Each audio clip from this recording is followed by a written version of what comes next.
Welcome sa kusina ni Juana. So ngayon magluluto tayo ng ating Mickey Pansit. Pansit Mickey yun. So yung nabili nating Pansit Mickey fresh yun. So kaluluto lang. So umpisahan na natin ng ating bawang. Mag-isa tayo.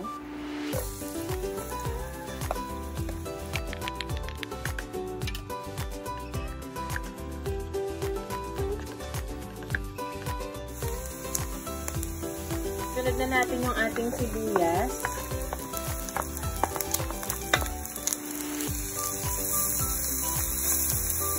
So, basically, gisa-gisa lang naman to. So, ano yung process ng pagluluto natin ng mga pansit bihon, pansit canton, yun ang din to.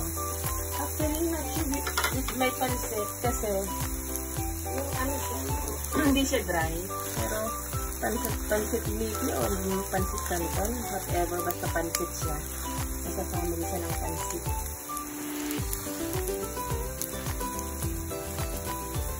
Sunod na rin natin yung ating mga gulay na mauuna para maunang maluto. Ito yung ating carrot. So guys, ito ang ating sikreto sa ating pagluluto ng pansit. Dagdagan lang natin ng gulay para mas masarap yung ating luluto ng pansit.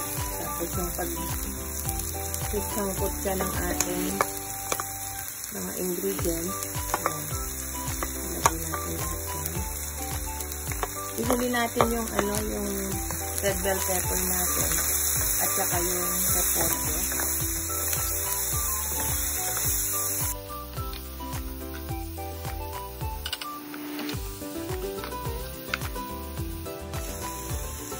So guys, timplahan na rin natin ng ating soy sauce. So, kantahin nyo lang. Lalagyan ko muna ng mga at least 3 tablespoon ng ating soy sauce. Pero pag kulang pa, dagdagan nyo na lang. So, mabilis lang din naman itong maluto yung mga gulay na inuna ko. Pwede na natin isunod dito yung ating paminta. Kasi usually ito medyo minsan nahuhuling ilagay. Kaya isabay na natin siya sa ating gulay. So guys, isunod na natin yung ating 2.5 cups ng water.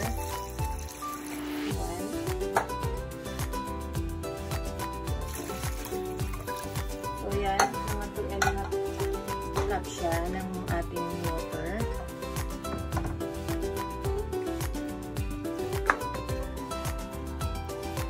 So, hintayin lang natin, takpan natin, tapos hintayin natin siyang kumulo.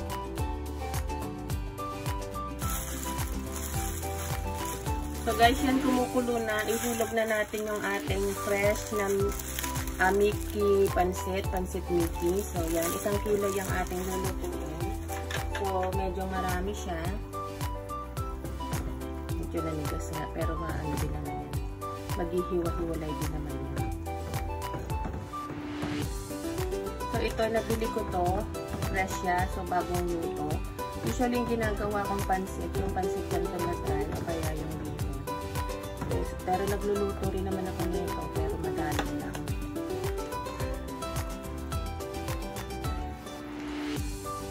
Takpan muna natin para maghiwa-hiwalay yung ating pansit. So, guys, pwede na natin isunod yung ating red bell pepper. So, mabilis lang naman lutuin to kasi luto na yung ating pansit. Kaya, mabilis ang luto na yun. Isunod na rin natin yung ating repolyo.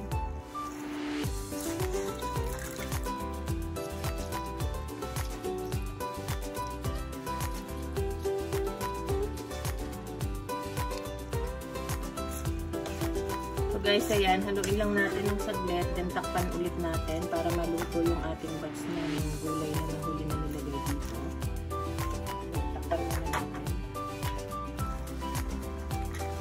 So guys, ito okay na yung ating nilutong pansit. So, pwede na nating hanguin, then pwede na kumain. So, yan, nakita nyo. Sobrang daming gulay, diba? Yung nagpapasarap sa ating pansit, para hindi lang puro carbohydrates. Pwede na natin itong hanguin guys. So, makikita nyo na konti-konti pang sabaw, pero masarap yung konti-konti sa ating Sa mga lahat ng aking subscribers, thank you very much. Sa mga nanonood ng mga videos, sa mga silent LS namin. Thank you. Sana support lang tayo mga small YouTubers. So, thank you very much. Till next meeting.